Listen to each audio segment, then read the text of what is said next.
آپ ڈاکٹر کے پاس گئے، آپ کے کڈنی میں پین تھا، اتفاق سے وہ ڈاکٹر نکلا مسلم لیگ کا، آپ تھے پی ٹی آئی کے، اور آپ نے اس سے مناظرہ شروع کر دیا، بحث مباحثہ شروع کر دی، اور دوا لیے بغیر واپس آ گئے، تو کوئی عقل مندی کا کام ہوگا؟ تھوڑا سا جواب دینا۔ لوگ کہیں گے بھائی صاحب تم علاج کے لیے گئے تھے، گردوں میں تمہارے پتھری تھی، پین تھا، سیدھا سیدھا وہ کام جو جس کا وہ ایکسپرٹ ہے وہ کام اس سے کرا کے واپس آ جاتے، تمہیں کیا لینا دینا؟ اب انڈینز بھی یہاں بیٹھے ہوئے، ان کو کیا پتا جے یو پی ٹی آئی اور مسلم لیگ کیا ہوتے ہیں؟ انڈین بیچاروں کو نہیں پتا ہوگا۔ کبھی خوشبو لگا کے پاکستان آئے تو یہ بہت بڑی جنگ ہے، اب باقی ساری جنگوں کو بھول جاؤ گے۔ تو آپ ڈاکٹر کے پاس جائیں گے، یہ باتیں نہیں کریں گے آپ وہاں جا کے، یہ آپ کسی سیاستدان سے کریں گے۔ تو خوب اچھی طرح سمجھ لیں علماء سے کیا لیا جاتا ہے، کیا ان سے سیکھا جاتا ہے۔ اگر وہ علم علماء کے پاس ہے تو بیٹھے ان کے پاس، چاہے وہ پاکستان سے آئیں، چاہے افغانستان سے آئیں، چاہے جاپان سے آئیں۔ آپ ان سے لینے کیا جا رہے ہو، یہ بہت امپورٹنٹ بات ہے، اس کو آپ ہلکا نہ لیں۔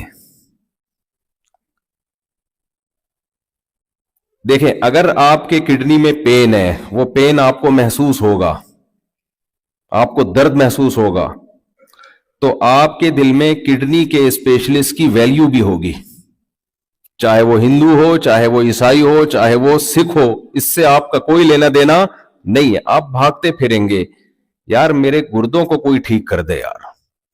کوئی کہے وہاں ایک ہے گردوں کا اسپیشلسٹ لیکن وہ کرسچن ہے، آپ کہیں گے بھائی میں نے کیا لینا دینا اس کے مذہب سے یار، مجھے گردوں کا پین میرا ختم کروا دے کسی طریقے سے کوئی۔ تو جس کو پین محسوس ہوگا اس کے دل میں ڈاکٹر کی اہمیت ہوگی، جس کو پین ہی فیل نہیں ہو رہا وہ فضول بحثوں میں لگ جائے گا۔ ایک پین ایسا ہے جو ہم سب کو ہونا چاہیے، لیکن ہم اتنے بے حس ہو گئے ہیں کہ وہ پین اب ہمیں فیل ہونا بند ہو گیا ہے۔ جیسے کسی کو گردوں ہی کا درد ہو اور اتنا زیادہ ہو کہ وہ یوز ٹو ہو گیا ہو، وہ سمجھتا ہو کہ سبھی کو ہوتا ہے۔ ایک آدمی لنگڑوں میں پیدا ہوا، لنگڑا تو سمجھتے ہیں نا، انگلش میں لنگڑے کو کیا بولتے ہیں بھائی؟ میرا خیال ہے لنگڑے تو سمجھتے ہی ہوں گے، اتنا نہیں بھولے ہوں گے۔ ٹھیک نا، انگلش میں کیا کہتے ہیں؟ لنگڑا، ٹھیک ہے، فی الحال لنگڑا ہی ہے۔ تو اب ایک آدمی اگر لنگڑوں میں پیدا ہوا، ایسی جگہ پیدا ہوا جہاں کسی کی بھی دو ٹانگیں نہیں ہیں، سب کی ایک ٹانگ ہی ہوتی ہے، تو وہ اپنے آپ کو معذور سمجھے گا؟ اسے یہ فکر ہوگی کہ میں کوئی لکڑی کی ٹانگ لگوا لوں یا کوئی آپریشن کر کے اپنے گھٹنوں کو صحیح کر لوں، میں دو پاؤں پہ بھاگنا شروع کر دوں؟ اسے یہ محسوس ہوگا، یہ ضرورت محسوس ہوگی؟ بالکل بھی نہیں۔ اس لیے کہ اس نے اپنے چاروں طرف دیکھے ہی سارے معذور لوگ ہیں۔ جو چیز انسان جس ماحول میں پلتا ہے، بڑھتا ہے، جو چاروں طرف اس کو ماحول نظر آتا ہے، وہ اس ماحول کا عادی ہو جاتا ہے۔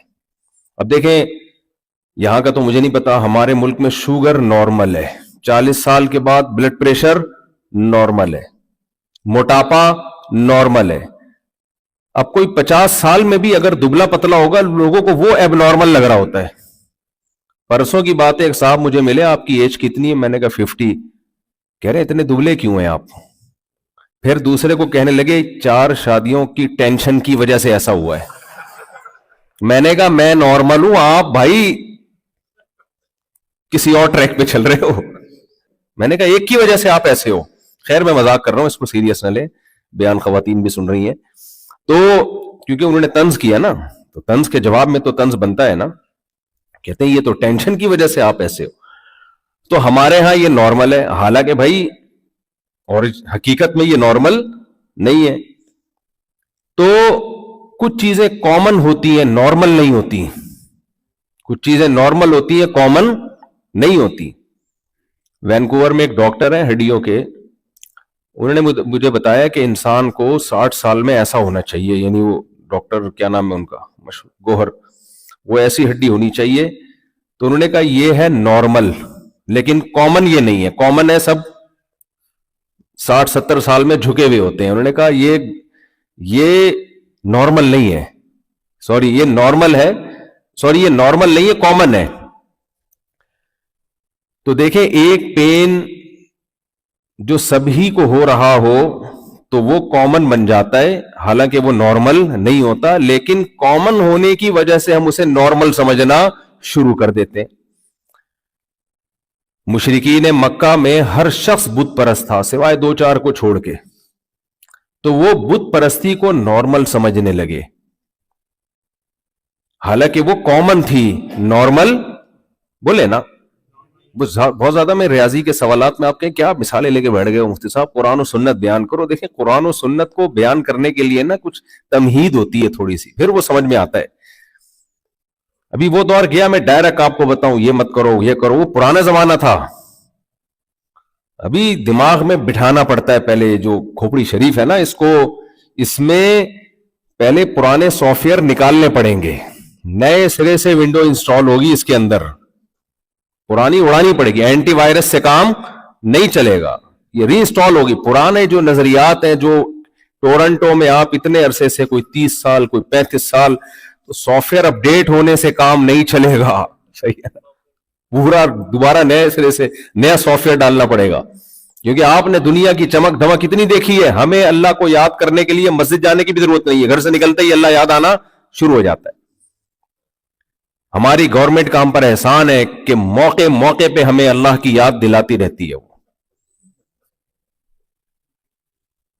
شکر کی بھی توفیق دیتی ہے, صبر کی بھی. گھر سے باہر نکلو, موبائل چھن گیا, صبر کا ثواب ملے گا آپ کو. نہیں چھنا, شکر کا ثواب ملے گا آپ کو. جان بچ گئی. آپ کو یاد ہے کراچی میں چند سال پہلے کی بات ہے, بنارس جب جاتے تھے نا لوگ, گلے مل کے روتے ہوئے جاتے تھے, امی بنارس کسی کام سے جا رہا ہوں, بہنوں کا خیال رکھنا میرے مرنے کے بعد, چھوٹے بھائی کا, اور ماں بھی رو رہی ہوتی تھی, باپ رو رہا ہوتا تھا کہ کہاں جا رہا ہے, بنارس. اور بنارس والا ناظم آباد آ رہا ہوتا تھا, یہی اس کا حال ہوتا تھا. ہم نے تو بہت کچھ دیکھا ہے کراچی میں. ہو سکتا ہے بہت سے لوگ اسی سلسلے میں یہاں آئے ہوئے ہوں, بچ کے آئے ہوں. تو ہمیں اللہ کو یاد رکھنا آسان ہے بھائی, آپ لوگوں کے لیے اللہ کو یاد رکھنا مشکل ہے, کیونکہ آپ نے دنیا کی چمک دھمک بہت دیکھ لی ہے. کوئی خطرات نہیں ہے, آپ کا مستقبل بڑا روشن ہے. صرف موت کے بعد قبر کا تھوڑا خرچہ زیادہ ہوتا ہے, یہاں پہ مہنگی قبر ملتی ہے, ہمارے یہاں سستی ہے, بہت سستی ہے ہمارے یہاں قبر, کیونکہ 2-4 مردوں کے ساتھ ہی 5واں مردہ ڈال دیا جاتا ہے. پتہ ہی نہیں چلتا یہاں پہلے سے کتنے مردے دفن ہیں. وہ گورکن کی ہاتھ کی صفائی ہے, وہ کیسے دفناتا ہے اس کے حوالے ہوتا ہے انسان. یہ بھی نہیں پتا ہوتا. ایک صاحب تو قبر کے باہر 3 دن پہرا دیتے رہے ہیں اپنے ابا کی. میں نے کہا یہ قبر کے باہر پہرا کیوں دے رہے ہو یار, ابا آپ تھوڑی نکل کے بھاگیں گے, بس چلے گئے اب کیا. کہتے ہیں یار لوگ نکال لیتے ہیں لاش. میں نے کہا اللہ خیر کرے یار, کوئی ڈاکٹر شوکٹر بھی نکال لیتے ہیں, تو اس طرح کا خطرہ تھا ان کو. خیر اب زیادہ نہیں میں ڈراؤں گا آپ کو, تو اس لیے تھوڑا سا نا تمہید میری لمبی ہو جاتی ہے بات کو سمجھانے کے لیے. تو مشرکین مکہ کیا تھے, سارے کے سارے بت پرست تھے, اپنے ہاتھوں سے پتھر کی مورتیاں بنائیں اور انہی کو خدا سمجھ کے ان کے سامنے جھکنا شروع کر دیا. یہ نارمل کام ہے بتاؤ, ایب نارملٹی کی اس سے بڑی کوئی انتہا ہو سکتی ہے؟ اپنے ہاتھوں سے اپنے خدا کو بنا رہے ہو اور پھر اس کے سامنے سجدہ کر رہے ہو. میں نے پہلی مرتبہ کسی کو پتھر کی بنی ہوئی مورتی کے سامنے جو سچی مچی میں دیکھا نا لائیو, ویسے ویڈیوز میں تو دیکھا تھا, وہ میں نے میانمار میں برما میں دیکھا. میرا جب برما کا سفر ہوا تو ہم تو پاکستان میں تو ہمیں یہ نظر نہیں آتا, وہ مندر میں ہوتا ہوگا ہندو اندر, ہم تو مندروں میں نہیں جانا ہوتا ہمارا. میں نے فرسٹ ٹائم جب دیکھا کہ ایک انسان ایک بت کے سامنے بیٹھا ہوا ہے, جھک رہا ہے, اور بت بھی ایک بڑا بت تھا, اس کے سامنے ایک چھوٹا. میرے پاؤں سے زمین نکل گئی, اور تھوڑی دیر کے بعد میری آنکھوں سے آنسو نکلنا شروع ہوئے کہ اللہ تیرا کتنا بڑا فضل ہے کہ تو نے ہمیں توحید پرست بنا دیا, مسلمان گھرانے میں پیدا کر دیا. کلچر انسان کو کیسا تباہ کر دیتا ہے, کیسا بگاڑ دیتا ہے. یار تم انسان ہو, تم سے افضل دنیا میں کوئی بھی نہیں ہے. وَسَخَّرَ لَكُم مَا فِي السَّمَاوَاتِ وَمَا فِي الْأَرْضِ, ساری زمینیں, سارے آسمان سورج چاند اللہ نے تمہارے غلام بنائے ہیں. وسخر کا مطلب کیا ہے؟ مسخر کر دیا. جو چیز جو آپ کا سرونٹ ہو، جو آپ کے لیے کام کے طور پر، خدمت کے طور پہ جو آپ کو دی گئی ہو، وہ آپ کے لیے مقدس ہوگی یا آپ اس کے لیے مقدس ہوں گے؟ بولے بھائی. آپ نے مجھے خدمت کے لیے کوئی غلام دے دیا، کوئی خادم دے دیا، مفتی صاحب یہ مسخر ہے، آپ جب تک کینیڈا میں رہیں گے آپ کی خدمت کرے گا.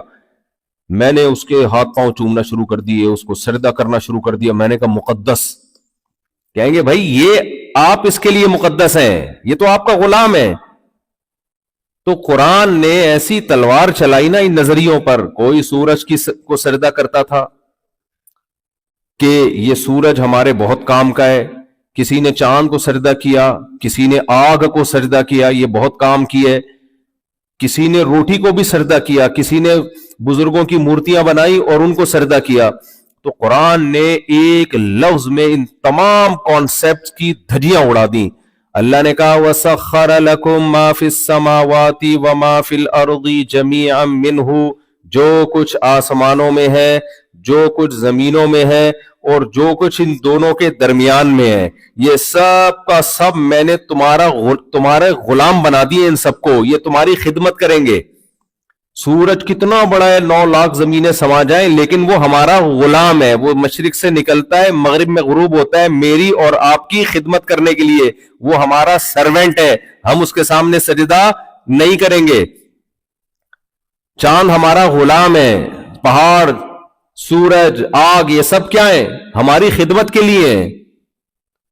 اللہ تعالیٰ نے جب آدم علیہ السلام کو بنایا تو فرشتوں کو حکم دیا سجدہ کرو، کیونکہ اس وقت سب سے افضل ترین مخلوق فرشتے تھے.